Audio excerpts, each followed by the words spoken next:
బట్టతలతో బాధపడుతున్నారా? ఆధునితనమైన పద్ధతిలో హెయిర్ ట్రాన్స్ప్లాంటేషన్ చేయబడును. Face clinic, Hyderabad. నమస్తే, welcome to Suman TV news. నేను మీ సాయి. పిఠాపురం నియోజకవర్గంలో రోజుకొక డెవలప్మెంట్ కనపడుతుంది. దీంట్లో అధికార పార్టీ వైసీపీఏ ఎక్కువగా ఇనిషియేట్ తీసుకున్నట్టుగా కనపడుతుంది. తాజాగా ఆ నియోజకవర్గంలో వరుసగా చేరికలతో పాటు ప్రతి మండలాల్లో ప్రత్యేకమైనటువంటి కాన్సన్ట్రేషన్ చేసినటువంటి వైసీపీ దూకుడు పెంచింది. మరొక వైపు అటు జనసేన నుంచి పవన్ కళ్యాణ్ బరిలో దిగుతున్నప్పటికీ సమన్వయ లోపం ఏ విధంగా ఉంది, అక్కడ ఎవరు ఇన్ఛార్జిగా ఉన్నారు జనసేన నుంచి, వారే రకంగా వ్యూహాలు అక్కడ చేస్తున్నారనేది అయితే తెలియాల్సిన అవసరం ఉంది. దీనికి సంబంధించిన పూర్తి వివరాలు తెలుసుకుందాం. మనతో పాటు Suman TV news chief editor Keshav గారు ఉన్నారు. సార్ నమస్తే. నమస్తే సార్, పిఠాపురంలో డెవలప్మెంట్ ఏ విధంగా ఉంది ఈరోజు? పూర్తిగా అటు వైసీపీ నుంచి రోజు రోజుకు ఒక ఎత్తు మీద పై ఎత్తు వేస్తూ ముందుకు వెళ్తున్నారు. జనసేన ఎలా దాన్ని టాకిల్ చేయబోతుంది? అక్కడ ఇన్ఛార్జ్ ఎవరున్నారు? జనసేన వ్యూహం ఏమన్నా ముందుకు కదులుతుంది అక్కడ? ఒకటి ఇక్కడ పిఠాపురం ఇప్పుడు ఆంధ్రప్రదేశ్లో 175 నియోజకవర్గాల హాట్ సీటు. ఎందుకంటే పవన్ కళ్యాణ్ మొదటిసారిగా మళ్ళీ సీటు మార్చడము, అక్కడ నుంచి బలంగా తన సంకేతాలు గెలుపు ద్వారా బలమైనటువంటి సంకేతాలు ఇవ్వాలనేటువంటి ఆలోచన చేస్తున్నారు. పిఠాపురం పబ్లిక్ పల్స్ చూస్తే కనుక ప్రభుత్వ వ్యతిరేకత ఇబ్బడి ముబ్బడిగా ఉంది. అక్కడ ఎటువంటి సందేహం లేకుండా, ఎందుకంటే చాలా చోట్ల ఇప్పుడు మనం బోలెని నియోజకవర్గాల పరిస్థితిని సమీక్షిస్తే ప్రభుత్వం గత 5 ఏళ్లలో తీసుకున్నటువంటి నిర్ణయాలపైన ప్రజాభిప్రాయం, అందులో ఎంతమంది అంటే వర్గాల వారీగా చూస్తే కనుక ఎడ్యుకేటెడ్ క్లాస్ కావచ్చు, ఉద్యోగస్తులు కావచ్చు, నిరుద్యోగులు కావచ్చు, అలానే కార్మిక సంఘాలకు సంబంధించిన వాళ్ళు కావచ్చు, రైతులు కావచ్చు, మహిళలు కావచ్చు, ఇలా ఈ కేటగిరీస్ వారీగా చూస్తే కొన్ని వర్గాల్లో ఈ పార్టీకి పట్టుంటే కొన్ని వర్గాల్లో ఆ పార్టీకి పట్టుండేటువంటి పరిస్థితి. అయితే పిఠాపురం కథ ఏంటంటే అది కొద్దిగా డిఫరెంట్ స్టోరీ. అది గతంలో 2009లో ప్రజారాజ్యం పార్టీకి గెలిపించుకున్నటువంటి విధానం కానీ, ఇప్పుడు పవన్ కళ్యాణ్ వస్తున్నటువంటి తరుణంలో 2 ఎన్నికల్లో అంటే 2 చోట్ల ఒకేసారి 2019 ఎన్నికల్లో ఓడిపోయిన తర్వాత ఆయన ఎలా అయినా గెలిపించాలనేటువంటి పట్టుదల కానీ జనసేన శ్రేణుల్లో ఉన్నటువంటి వాతావరణం ఉంది. అయితే పిఠాపురంలో జనసేన పార్టీ గెలవాలంటే ప్రధానంగా 3 అంశాలను దృష్టిలో పెట్టుకోవాల్సినటువంటి అవసరం ఉంది. ఒకటి ఏంటంటే సమన్వయం అనేది చాలా ముఖ్యమైనటువంటి అంశం. ఇప్పుడు ప్రతి నియోజకవర్గానికి కూడా ఒక ఎమ్మెల్యే అభ్యర్థి ఎవరుంటే వాళ్ళే సమన్వయం చేసుకుంటారు. దాదాపు ప్రతిరోజు ఉదయం 7 గంటల నుంచి దినచర్య మొదలవుతుంది. చాలా అసెంబ్లీ నియోజకవర్గాల్లో నాయకులు వాళ్ళు ఏమి ఒట్టిగా కన్ఫర్మ్ అయిన తర్వాత ఏమీ జనాన్ని వదిలేసి వాళ్ళు ఇంట్లో కూర్చోవాలి. సో వాళ్ళు తిరుగుతున్నారు. ఒకరోజు ఒక ప్లాన్ పెట్టుకొని వాళ్ళు తిరుగుతున్నారు. అదే తరహాలో పిఠాపురంలో కూడా తిరగాల్సినటువంటి అవసరం ఉంటుంది. పవన్ కళ్యాణ్ గారు రాష్ట్ర స్థాయిలో చేసేటువంటి క్యాన్వాసింగ్ వేరేగా ఉంటుంది కాబట్టి పిఠాపురం నియోజకవర్గం ఒక్కదాని మీదే ఫోకస్ పెట్టలేరు. అదే సమస్యని ఆయన భీమవరం విషయంలో కూడా గతంలో చెప్పారు. అక్కడ ఉన్నటువంటి ఇన్ఛార్జీలు నేను నమ్మాను అనేటువంటి మాట చెప్పారు. కానీ ఇక్కడ కూడా అదే తప్పు జరుగుతుంది అనేటువంటి సందేహం కలుగుతుంది. ఇప్పుడు ఎందుకంటే మళ్ళీ మహేందర్ రెడ్డి గారిని ఇన్ఛార్జిగా వేశారు. ఆయన అక్కడికి వెళ్ళారో లేదో తెలియదు. నిన్న మొన్నటి వరకు ఇన్ఛార్జిగా ఉన్నటువంటి ఉదయ్ శ్రీనివాస్ ఇప్పుడు కాకినాడ పార్లమెంట్ స్థానం మీద ఫోకస్ పెట్టేటువంటి అవకాశం ఉంది. పిఠాపురం మీదే ఫోకస్ పెట్టేటువంటి పరిస్థితి ఉండదు. పిఠాపురంలో ఒక పార్టీ ఆఫీస్ ఉంది. అసలు ఆ పార్టీ ఆఫీస్లో ఏం జరుగుతుంది, యాక్టివిటీ ఏంటి, సమన్వయం చేసేవాళ్ళు ఎవరున్నారనేది చాలా పెద్ద $1 బిలియన్ క్వశ్చన్ అవుతుంది. ఆ విషయంలో జనసేన పార్టీ ఒక రివ్యూ చేసుకోవాల్సినటువంటి అవసరం ఉంది. అంటే గ్రౌండ్ రిపోర్ట్స్ పరంగా చూస్తే పవన్ కళ్యాణ్ పోటీ చేస్తున్నారనేటువంటి విషయం క్లారిటీ వచ్చినా కానీ సమస్యలను నివేదించాలన్నా, కనీసం క్యాన్వాసింగ్కి పార్టీ తరపున జెండా పట్టుకొని తిరగాలన్నా, ఎవరితో ఇంటరాక్ట్ అవ్వాలనే దాని మీద క్లారిటీ లేదనేటువంటి ఫీల్డ్లో వస్తున్నటువంటి రిపోర్ట్స్. దీనికి భిన్నంగా వైఎస్ఆర్సీపీ ప్లానింగ్ ఉంది. ఎందుకంటే వైఎస్ఆర్సీపీ పక్క నియోజకవర్గాల నాయకుడిని కూడా అక్కడ దిగుమతి చేసినటువంటి పరిస్థితి. ప్లస్ ఎమ్మెల్యే క్యాండిడేట్ అక్కడ నియోజకవర్గంలోనే ఉన్నారు. ఇప్పుడు ప్రధానమైనటువంటి స్లోగన్, ఆమె ఇస్తున్నటువంటి ప్రధానమైన స్లోగన్ ఏంటంటే లోకల్ నాన్ లోకల్. మీరు ఒకవేళ పవన్ కళ్యాణ్ గెలిపించినా మీ ఎమ్మెల్యేని మీరు కలవలేరు అనేటువంటి మాటను బలంగా ప్రజల్లోకి తీసుకెళ్లేటువంటి ప్రయత్నం చేస్తున్నారు. ఇప్పుడు కొన్ని వర్గాల్లో ఉన్నటువంటి ప్రజలు, బలంగా ప్రభుత్వ వ్యతిరేకతను నమ్ముతున్నటువంటి ప్రజలు ఓటు వేసే అవకాశం ఉండొచ్చు జనసేన పార్టీకి. కానీ కొన్ని వర్గాలను ఇన్ఫ్లుయెన్స్ చేయడానికి ఈ వాదం కూడా ఉపయోగపడేటువంటి అవకాశం ఉంటుంది. గతంలో జరిగినటువంటి చర్చలు అంటే 2014 ఎలక్షన్స్ అప్పుడు జరిగినటువంటి పరిణామాలు చూస్తే కనుక తెలుగుదేశం పార్టీ విశ్వం అనే ఆయనకి టికెట్ ఇచ్చింది. ఆయన నాన్ లోకల్ అంటే ఎన్ఆర్ఐ, అక్కడ లోకల్గా వర్క్ చేసింది తక్కువ అనేటువంటి ఇంప్రెషన్ ఉంది. అలానే వర్మ లోకల్, అక్కడే ఉండేటువంటి వ్యక్తి. సో ఇతను క్యాన్వాసింగ్ చేస్తే అధికారిక పార్టీ అంటే తెలుగుదేశం పార్టీ అభ్యర్థిగా అక్కడ బరిలో దిగడం అంటే తెలుగుదేశం, జనసేన, బీజేపీ 3 పార్టీల అభ్యర్థిగా 2014లో దిగినటువంటి వ్యక్తి 20,000, 26,000 ఓట్లు కూడా దక్కించుకున్నటువంటి పరిస్థితి లేదు. వర్మ ఇండిపెండెంట్గా పోటీ చేసి 90,000, 95,000, 93,000 ఓట్లు దక్కించుకున్నటువంటి పరిస్థితి ఉంది. సో పిఠాపురం ఓటర్ దీన్ని నిశితంగా గమనిస్తాడు అనేటువంటి విషయాన్ని జనసేన పార్టీ ముందు మనసులో పెట్టుకోవాలి. ఆ సమన్వయ లోపాన్ని సరిదిద్దుకోకపోతే ప్రధానమైనటువంటి ఇబ్బంది అక్కడ అవరోధంగా మారేటువంటి అవకాశం ఉంది. అక్కడ సరైనటువంటి ఇన్ఛార్జీలు లేరనేటువంటి టాక్ నడుస్తుంది. పవన్ కళ్యాణ్ గారు రేపు 27వ తారీఖున ప్లాన్ చేస్తున్నారు. 3 రోజుల పాటు పవన్ కళ్యాణ్ గారు అక్కడ ఉన్నటువంటి సమయంలో హడావుడి చేసి మళ్ళీ ఎవరి దారినాడు దుకాణం సర్దుకొని హైదరాబాద్ వచ్చేస్తానో మంగళగిరి పార్టీ ఆఫీస్కి వచ్చేస్తానో ఉపయోగం ఉండదు. సో పవన్ కళ్యాణ్ పనిచేస్తున్నారంటే అక్కడ ఒక 24 hours కాల్ సెంటర్ ఉండాలి. ఒక కాల్ సెంటర్ లాంటి వ్యవస్థ ఉండాలి. అక్కడ ఉండేటువంటి పార్టీలో ఉన్నటువంటి కార్యకర్తలు కావచ్చు, వాళ్ళందరూ కూడా సమస్య ఏంటి, ఏ ప్రాంతంలో ఏ సమస్య ఉంది, ఎవరు వెళ్ళాలి, ఎవరు పవన్ కళ్యాణ్ తరపున భరోసా ఇవ్వాలి, ఈ అంశాలన్నింటిపైన ఫోకస్ పెట్టాలి. మరి ఇంతవరకు మహేందర్ రెడ్డి గారు ఏదో పర్యవేక్షణ చేస్తారన్నారు, మరి ఆయన వెళ్ళారో లేదో తెలియదు. కనీసం ఇప్పుడు ఒక నియోజకవర్గం అనగానే మండలాల వారీగా ఉండేటువంటి నాయకులు, క్రియాశీల నాయకులు కీలక పాత్ర పోషిస్తారు. అలాంటి వాళ్ళకు బాధ్యతలు ఇచ్చి సమన్వయం చేసుకోవాల్సినటువంటి అవసరం ఉంటుంది. ఆ ప్రయత్నాలు లేవు. ఇప్పుడు వైసీపీ ఏం చేసింది, అందులో ఉన్నటువంటి 3 మండలాలకి 3 ఇన్ఛార్జీలుగా ఎమ్మెల్యే స్థాయి వ్యక్తులు నియమించింది. డైరెక్ట్గా మళ్ళీ ముద్రగడ పద్మనాభం గారిని ప్రత్యేక పర్యవేక్షణ కోసం దింపింది. మళ్ళీ రీజనల్ కోఆర్డినేటర్గా ఉన్నటువంటి మిథున్ రెడ్డి సమన్వయం చేస్తున్నారు. ద్వారంపూడి చంద్రశేఖర్ రెడ్డి, కురసాల కన్నబాబు, ఇంకోవైపు నుంచి దాడిశెట్టి రాజా, వీళ్ళు 3 చేస్తూ మళ్ళీ పైన పర్యవేక్షణకి ఈ బాధ్యతలన్నీ అప్పగించింది. సో కింది లెవెల్లో నిర్మాణం ఉన్నటువంటి పార్టీ కాబట్టి మండల స్థాయి నుంచి గ్రామ స్థాయి నుంచి ప్రజలు ఇంటింటికి వెళ్ళే వ్యవస్థ ఉంది. వాళ్ళకి ఇంటింటికి వెళ్ళే వ్యవస్థ ఉంది కాబట్టి ఈసారి పవన్ కళ్యాణ్ కాదు ఇక్కడ ఓటు వేసి గెలిపారు. ఇంకొక విషయం ఏంటంటే ఆసక్తికరమైంది, 2009 ఎలక్షన్ సమయంలో కూడా వంగాగీతకి ముందే అనౌన్స్ చేసిన టికెట్ కాదు అది. చివరి నిమిషం వరకు ఒక ట్విస్ట్లో నడిచింది. ఆఖరిలో ఆమెకు సీట్ అనౌన్స్ చేశారు. అనౌన్స్ చేసిన తర్వాత ప్రజారాజ్యం పార్టీని ఎలా అయినా గెలిపించుకోవాలని ఇంటింటికి తిరిగినటువంటి, అప్పుడు అభిమానంతో తిరిగినటువంటి కాపు సామాజిక వర్గం కావచ్చు, చిరంజీవి అభిమానులు కావచ్చు, తిరిగినటువంటి ఫలితమే ఆనాటి గెలుపు. కాబట్టి ఇప్పుడు అలాంటి ఆవేశం, అలాంటి ఆలోచన అక్కడ ఉన్నటువంటి స్థానికుల్లో ఉన్న దాన్ని సమన్వయం చేసుకునేటువంటి సామర్థ్యం జనసేనలో లేకపోతే మళ్ళీ ఫలితం రివర్స్లో వచ్చేటువంటి ప్రమాదం ఉంటుంది. మొదటి అంశంగా మనం దాన్ని చూస్తే, రెండో అంశం ప్రతికూలమైనటువంటి అంశం, అక్కడ ఉన్నటువంటి రెబల్ అభ్యర్థులు కావచ్చు, అసమ్మతివాదులు కావచ్చు. ఆల్రెడీ అసమ్మతివాదులందరినీ ఒక వేదిక పైకి వైసీపీ తీసుకొచ్చేసింది. లాస్ట్ టైం జనసేన పార్టీ తరఫున పోటీ చేసినటువంటి నాయకురాల దగ్గర నుంచి అక్కడ కాస్త ఇన్ఫ్లుయెన్స్ చేయగలిగేటువంటి జనసేన నాయకులు ఎవరున్నా కానీ ఒక్కొక్కరుగా మొత్తాన్ని ఒక టార్గెట్ పెట్టినట్టుగా వాళ్ళందరినీ ఏరివేసే కార్యక్రమం ఉన్నాడు. వాళ్ళందరినీ వైసీపీలోకి తీసుకొచ్చేటువంటి పని చాలా వేగంగా చేసింది వైసీపీ. సో దీనికి అడ్డుకట్ట వేసేటువంటి ప్రయత్నం జనసేనలో జరుగుతుందా లేదా అనేది ఒక పెద్ద బలమైన సందేహంగా నిలబడిపోయింది. సో అది ఎవరు దాన్ని పూరుస్తారు అనేటువంటి విషయంలో క్లారిటీ లేదు. తర్వాత మూడో అంశం, నియోజకవర్గం పరంగా పిఠాపురంకి జనసేన పార్టీ ఏం చేయబోతుంది. ఒక ఈక్వేషన్ సామాజిక వర్గాల లెక్క పవన్ కళ్యాణ్ వస్తే ఆహా ఓహో అంటారనేటువంటి మాట కాకుండా పిఠాపురం నియోజకవర్గానికి సంబంధించి యాక్షన్ ప్లాన్ ఏంటి, నియోజకవర్గ డిక్లరేషన్ అనేది ఒకటి ఉండాలి. నియోజకవర్గం చాలా గొప్పది, లేదంటే ఇప్పుడు వాళ్ళు చెప్తున్నట్టుగా ఆయన పుట్టారు ఈయన పుట్టారు అనేటువంటి చరిత్ర అవసరం లేదు. పిఠాపురం సంస్థానం గురించి చాలామందికి తెలుసు. ఒకప్పుడు స్వాతంత్రోద్యమం జరుగుతున్నటువంటి క్రమంలో కూడా పిఠాపురం సంస్థానం కవులకి, తెలుగు కవులకి, సాహిత్యానికి ఒక పందిరి లాంటిది అనమాట. కాబట్టి అవన్నీ ఇప్పుడు చెప్పుకోవడంలో ఉపయోగం లేదు. But vision document of Pithapuram Janasena party ఏ విధంగా డిక్లేర్ చేయబోతోంది, దాని మీద ఇంతవరకు ఒక క్లారిటీ లేదు. పవన్ కళ్యాణ్ వస్తారు గెలుస్తారు, పవన్ కళ్యాణ్ వస్తారు గెలుస్తారు, కానీ వచ్చి గెలిచి ఏం చేస్తారనే దాని మీద ఒక స్పష్టత ఉండాలి కదా. దీని మీద జనసేన పార్టీ ఏం వర్కౌట్ చేసింది అనేది ఈ 3 అంశాలని సమన్వయం చేసుకోకుండా కేవలం పవన్ కళ్యాణ్ అభ్యర్థిగా ప్రకటించినంత మాత్రాన పిఠాపురంలో గెలిచిపోతారంటే కుదరదు. రాజకీయం వేరు, సినిమా వేరు అనేటువంటి చర్చ పదే పదే జరుగుతుంది.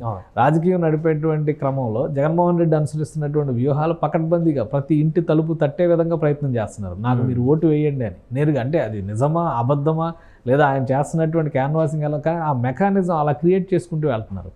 అలాంటి బలమైనటువంటి ప్రత్యర్థిని ఎదుర్కొనేటువంటి క్రమంలో దానికి ధీటుగా వ్యూహాలు ఉండాల్సినటువంటి అవసరం ఉంది. జనసేన పార్టీ ఆ విషయంలో ఇప్పటి వరకు పర్ఫార్మెన్స్లో మాత్రం పాస్ మార్కులు కూడా దక్కించుకున్నటువంటి వాతావరణం లేదు. ఇప్పుడు పవన్ కళ్యాణ్ ఒక మాట చెప్తున్నారు, 175 నియోజకవర్గాలపైన కాలు పెట్టి వ్యూహం మిస్ అవ్వడం అనేది కరెక్ట్ కాదన్నారు. మరి మీరు ఎంచుకున్నటువంటి 21 నియోజకవర్గాలపైన మీ వ్యూహం ఏంటి, ఏ విధంగా గెలుస్తారు?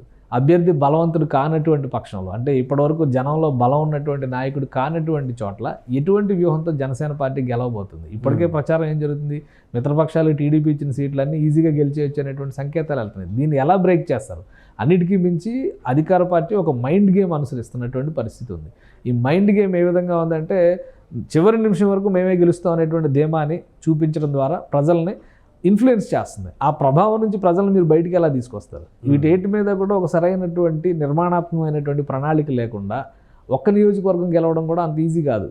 సో ఓన్లీ ప్రభుత్వ వ్యతిరేక ఓటు మీద ఆధారం చేసుకుని ఖచ్చితంగా మేము గెలిచేస్తాం అనేటువంటి ఆశ పెట్టుకోవడం అనేది సబబైన నిర్ణయం కాదు. ప్రభుత్వ వ్యతిరేక ఓటు ఉండొచ్చు, అసంతృప్తి ఉండొచ్చు, అసమ్మతి ఉండొచ్చు, ఎలా అయినా ఈ ప్రభుత్వాన్ని ఓడించాలనేటువంటి ఆలోచన ఉండొచ్చు. దాన్ని మొత్తాన్ని కూడా సమిష్టిగా సమన్వయం చేసుకునేటువంటి తత్వం కూటమిలో ఉండాలి, కూటమి నాయకత్వంలో ఉండాలి, మీరు ఎంచుకున్న నియోజకవర్గాల్లో ఉండాలి.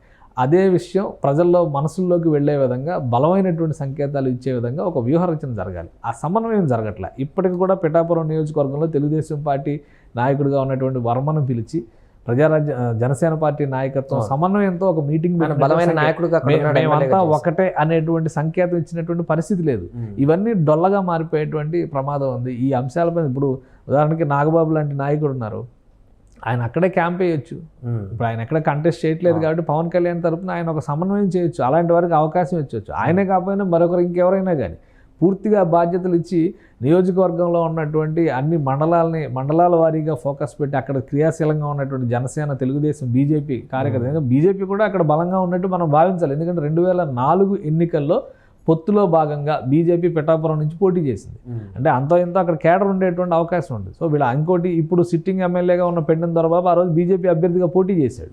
సో వీటన్నిటినీ సమన్వయం చేసుకునేటువంటి ఒక సమిష్టి వ్యూహం జనసేన పార్టీకి, ముఖ్యంగా కూటమి పార్టీలకి, కూటమిలో ఉన్నటువంటి నాయకులకి, అభ్యర్థులకి ఉండాల్సినటువంటి అవసరం ఉంది. అది ఎక్కడా లేకుండా యథాలాపంగా ప్రజల్లో ఉన్నటువంటి వ్యతిరేకతను మాత్రమే ఆధారం చేసుకొని గెలిచేస్తామంటే కనుక అది సాధ్యపడేటువంటి విషయం కాదు. వైసీపీ ఇప్పటికే దూకుడు పెంచి మొత్తం అసలు 175లో మాకు మెయిన్ ఇదే అన్నట్టు మొత్తంగా క్రియాశీలకంగా ముందుకు వెళ్తుంటే జనసేన ఇంత లేట్ చేయడానికి గల కారణం ఏంటి? ఇంకా టైం ఉంది, 2 నెలలు ఉంది కదా అనేటువంటి ఒకటి అలసత్వమా, లేకుంటే గెలిచేస్తాంలే ఈసారి పక్క అనేటువంటి ఒకటి?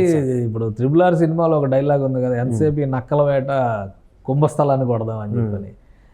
వైసీపీ ఇప్పటికీ ఒక మొదటిసారి 2019లో ప్రమాణ స్వీకారం చేసిన మరుక్షణం జగన్మోహన్ రెడ్డి గారు చెప్పినటువంటి డైలాగ్ ఏంటంటే 2024లో మనం అధికారంలోకి రావాలి. అలా ఏ సీఎం కూడా స్టేట్మెంట్ ఇచ్చినటువంటి పరిస్థితి లేదు. అంటే ఆయన వ్యూహం క్లియర్గా ఉంది. ఒక 2 సార్లు వరుసగా గెలవాలి, గెలవడం ద్వారా పదవిని పటిష్టం చేసుకోవాలనేటువంటి వ్యూహం ఉంది. ఆ ప్రణాళిక విపక్షాల్లో రావడానికి కొంత సమయం పట్టింది. కానీ ఈ పెద్ద నష్టపరిచే పొత్తులు అనేవి ఎన్నికల ముందరే జరుగుతాయి. ఎన్నికలకి ఒక 2 ఏళ్ల ముందర, 3 ఏళ్ల ముందర, 5 ఏళ్ల ముందర జరిగేవి కావు, ఎన్నికల ముందరే జరుగుతాయి. కానీ జరిగిన తర్వాత సమన్వయం, ముందుగా ఓటు ట్రాన్స్ఫర్ అనేది చాలా బలంగా జరగాలంటే కనుక మేమంతా ఒకటే అనేటువంటి సంకేతాలు ఉండాలి. ముగ్గురు ఎడమొహం పెడమొహంగా ఒకే వేదిక పైన కూర్చుని ఎవరి వెర్షన్ వాళ్ళు మాట్లాడుకొని వెళ్ళిపోయినంత మాత్రం ఉపయోగం లేదు. ప్రధానమంత్రి గారు వచ్చేమో ఎన్డీఏ గెలుస్తుంది అంటారు, చంద్రబాబు నాయుడు గారు ఏమో తెలుగుదేశం పార్టీ గెలుస్తుంది అంటారు, జనసేన పార్టీ నాయకులేమో జనసేన పార్టీ గెలుస్తారు. దానివల్ల ప్రజలకు ఏం మెసేజ్ వెళ్తుంది? కాబట్టి ఆ సమన్వయ లోపం అనేది పార్టీలో కానీ, కూటమిలో కానీ, అభ్యర్థుల మధ్య కానీ ఉంటే తీవ్రమైనటువంటి నష్టం జరుగుతుంది. ఇక్కడ జనసేన పార్టీ విషయంలో జరుగుతున్నటువంటి పరిణామం ఏంటంటే, అధినాయకత్వం పరంగా చూస్తే కనుక తెలుగుదేశం జనసేన మధ్య ఒక సమిష్టితత్వం కనిపిస్తుంది బీజేపీతో పోల్చి చూస్తే. ఎందుకంటే బీజేపీ వాళ్ళు ఇంతవరకు అసలు ఎవరు కలవలా. ఇప్పుడు పొత్తు అనేది అధిష్టానం చూస్తుంది, అధిష్టానం పొత్తు అని చెప్పింది. ఏ నాయకుడైనా కలిసి రాష్ట్ర స్థాయిలో జరిగినటువంటి ఏ కార్యక్రమంలో అయినా కానీ బీజేపీ నాయకుడు పాల్గొనే ప్రయత్నం చేశారా? ఎంతసేపు పవన్ కళ్యాణ్, చంద్రబాబు నాయుడే కలుస్తున్నారు, కానీ బీజేపీ నుంచి మరొక నాయకుడు వచ్చే పరిస్థితి లేదు. ఒకవేళ బీజేపీ నుంచి మరొక నాయకుడు వస్తే ఈయన మాజీ తెలుగుదేశం అనో లేదంటే తెలుగుదేశం వర్గంలో వ్యవహరిస్తున్నాడు అన్నటువంటి విమర్శ మళ్ళీ బీజేపీ వాళ్ళే చేస్తున్నారు. కానీ ఇది ప్రజలకు ఎలాంటి సంకేతం ఇస్తుంది? లేదా బీజేపీతో టీడీపీ జనసేనతో సమన్వయం కోసం బీజేపీ ఒక పర్సన్ ఎవరైనా ఎంచుకోవాలి. అది రాష్ట్ర బీజేపీ అధ్యక్షురాలే కానవలసిన లేదు కదా, ఇన్ఛార్జి కూడా ఇంకెవరైనా పెట్టవచ్చు కదా. ఎవరు లేరు. రాష్ట్రానికి ఒక 2 ఇన్ఛార్జీలు నియమించారు కదా. ఇన్ఛార్జీలు కూడా మామూలు వాళ్ళు కాదు. పశ్చిమ బెంగాల్ ఎన్నికలు ఎదుర్కొన్నాళ్ళు, కర్ణాటక ఎన్నికలు ఎదుర్కొన్నాళ్ళు. కాబట్టి అక్కడ వ్యూహ రచనలో వాళ్ళు కూడా బాగా తలపండిన ఉద్దండుల కింద మనం చూడాల్సి ఉంటుంది. కానీ ఎవరు ఆ సమన్వయ బాధ్యత తీసుకోవట్లేదు. పొత్తు గాలికి వదిలేసినటువంటి సంకేతాలు ఉన్నాయి. దీనివల్ల ఎక్కువ నష్టపోయేది జనసేన, టీడీపీ. కాబట్టి ఈ 3 అంశాలని సమన్వయం చేసేటువంటి బాధ్యత తీసుకోకుండా నియోజకవర్గాల్లో బలమైన సంకేతాలు ఇవ్వడం కష్టం. ఎక్కడైతే అసంతృప్త నాయకులు ఉన్నారో వాళ్ళని పిలిచి 4 గోడల మధ్య మాట్లాడడమే కాకుండా ప్రజల మధ్యకి తీసుకెళ్లి సమావేశాలు పెట్టాల్సినటువంటి అవసరం ఉంది. మేమంతా కలిసి ఉన్నాం అనేటువంటి విషయం ఇప్పుడు తిరుపతి విషయంలో జరుగుతుంది. ఆర్ఎన్ శ్రీనివాసుల పైన local non local issue same ఇదే కేటగిరీలో నడుస్తుంది. పవన్ కళ్యాణ్ స్టేచర్ ఎక్కువ కాబట్టి ఎక్కువ డిస్కస్ చేస్తున్నాం. ఆర్ఎన్ శ్రీనివాసుల పరిస్థితి కొంచెం తక్కువ కాబట్టి తక్కువ డిస్కస్ చేస్తున్నాం. కానీ నియోజకవర్గ ఓటర్కి ఏంటి అదే కదా కీలకం. ఇప్పుడు దీనివల్ల అడ్వాంటేజ్ పొందేది ఎవరు? మళ్ళీ వైసీపీ వాళ్ళే అవుతారు. ఇప్పుడు ఆల్రెడీ అక్కడ బొమ్మన కరుణాకర్ రెడ్డి ఆయన వారసుని బరిలో దింపారు. ఫస్ట్ ఎలక్షన్ కాబట్టి ఖచ్చితంగా గెలిచి తీరాలనేటువంటి తపనతో ఉన్నారు. ఇక్కడ ఈ సమన్వయ లోపం వాళ్ళకి అడ్వాంటేజ్ అయితే నష్టపోయేది ఎవరు? వీళ్ళే కదా. సో ఇలాంటి నష్టాలను నివారించుకోవాలంటే కూటమిలో సమన్వయం ఉండాలి. సమన్వయం లేకుండా చేసేటువంటి ప్రకటనలు కానీ, సమన్వయం లేకుండా చేసేటువంటి సభలు కానీ ఫలితాలను ఇచ్చేటువంటి అవకాశం ఉండదు. సో ఫైనల్గా అంటే ఇప్పుడు జరుగుతున్నటువంటి పరిణామాలు చూస్తుంటే పిఠాపురంలో రాబోయే ఎన్నికలలో ఫలితాలు ఏ రకంగా ఉండేటువంటి అవకాశం ఉంది? పవన్కి మరొకసారి ఇలానే కొనసాగితే, ఇప్పుడున్నటువంటి పరిస్థితి కొనసాగితే మరొకసారి ఆ పరాభవం తప్పేటువంటి అవకాశం లేదు. పవన్ కళ్యాణ్ని పిఠాపురంలో ఓడించడం అనేది అసాధ్యం. 100% చేసేటువంటి ప్రయత్నాలకి మరొక 100% అంటే 200% ప్రయత్నాలు చేయగలిగితే పవన్ కళ్యాణ్ ఓడించగలుగుతారు. ఎందుకు అంటే ఇప్పటివరకు అన్నీ చెప్పి ఇంత గ్యాప్స్ ఉన్నాయంటూ మళ్ళీ ఎందుకు ఓడించలేరు అని చెప్పని అంటున్నారంటే, పవన్ కళ్యాణ్ మీద ఉన్నటువంటి ఈ 10 years నుంచి ఆయన కష్టపడినటువంటి విధానం పైన ఉన్న పాజిటివ్ ఓటు. ఇంకోటి పిఠాపురం నియోజకవర్గంలో గత కొంతకాలంగా ఒక క్యాన్వాసింగ్ జరిగింది. పవన్ కళ్యాణ్ ఇక్కడ బరిలో దిగితే గెలిపించే బాధ్యత మనం తీసుకుందాం అనేటువంటి రీతిలో ప్రచారం విస్తృతంగా జరిగింది. ఒకవేళ పవన్ కళ్యాణ్ దిగితే, లేదు జనసేన పార్టీ అభ్యర్థికి ఓటు వేద్దాం అనేటువంటి విషయంలో ఒక పాజిటివ్ వేవ్ అనేది పిఠాపురంలో ఉంది. మూడవది ప్రభుత్వ వ్యతిరేక ఓటు అనేటువంటి అంశం. ప్రభుత్వ వ్యతిరేకత, ప్రభుత్వంతో వచ్చినటువంటి కొన్ని సమస్యల కారణంగా పిఠాపురంలో ఉన్నటువంటి ఓటర్లు ప్రత్యామ్నాయం వైపు చూస్తున్నారు. ప్రత్యామ్నాయాన్ని చూసేటువంటి క్రమంలో బలమైన నాయకుడు, రాష్ట్ర స్థాయి నాయకుడు, జనాకర్షణ ఉన్నటువంటి నాయకుడు, జాతీయ స్థాయి పార్టీలను కూడా ప్రభావితం చేయగలిగినటువంటి నాయకుడు పవన్ కళ్యాణ్ వస్తున్నాడంటే ఆయనకు ఓటు వేయడానికి ప్రజలు సిద్ధంగా ఉన్నారు. ఓటు వేయించుకునే సామర్థ్యం జనసేన పార్టీ నాయకత్వానికి, కూటమికి ఉండాల్సినటువంటి అవసరం ఉంది. అది చాలా స్పష్టమైనటువంటి అంశం. ఆ ప్రయత్నం చేస్తే సక్సెస్ అవుతారు. ఆల్రెడీ వైసీపీ అది గమనించింది కాబట్టి మిగతా నియోజకవర్గాల కంటే పిఠాపురం ఒక స్పెషల్ కేసుగా తీసుకున్నటువంటి పరిస్థితి. అక్కడ ఒక వ్యూహాన్ని, అంటే ఒక చతుర్ముఖ వ్యూహాన్ని అమలు చేస్తున్నటువంటి పరిస్థితి ఉంది. గ్రౌండ్ లెవెల్లో ఉన్నటువంటి క్యాడర్ని సమాయత్తం చేయడం, అలానే అవతలి పార్టీలో ఉన్నటువంటి అసంతృప్తిని తనకు అనుకూలంగా మార్చుకునేటువంటి ప్రయత్నం చేయడం, గతంలో కీలక పాత్ర పోషించినటువంటి నాయకుల్ని తీసుకొచ్చి ఇక్కడ ప్రచార బాధ్యతను అప్పగించేటువంటి ప్రయత్నం చేయడం, అలాగే సోషల్ ఇంజనీరింగ్, సామాజిక అంశాలను దృష్టిలో పెట్టుకొని ఒక కాపు, అలానే ఒక మత్స్యకార, అలానే ఇతర వర్గాలకు సంబంధించినటువంటి వాళ్ళని ఇలా సమన్వయం చేసుకుంటూ ఈ 4 ఈక్వేషన్స్ని చేస్తూనే ఒక మైండ్ గేమ్ ఆడుతుంది. ఇక్కడ గెలిచేది మేమే అనేటువంటి మాట బలంగా చెప్తుంది. Pawan Kalyan non local. పవన్ కళ్యాణ్ తరపున మీరు ఏదైనా ఒక సమస్యని విన్నవించాలంటే ఎవరికి చెప్పాలి చెప్పండి, ఎవరున్నారో చెప్పండి, ఈ క్వశ్చన్స్ అడుగుతున్నారు. దానికి ప్రజలు కూడా ఓటు వేద్దాం అనుకున్న వాళ్ళు కూడా సమాధానం చెప్పలేని పరిస్థితి ఉంది. కొన్ని ఫీడ్బ్యాక్లు చూస్తుంటే ఆశ్చర్యం వేస్తుంది.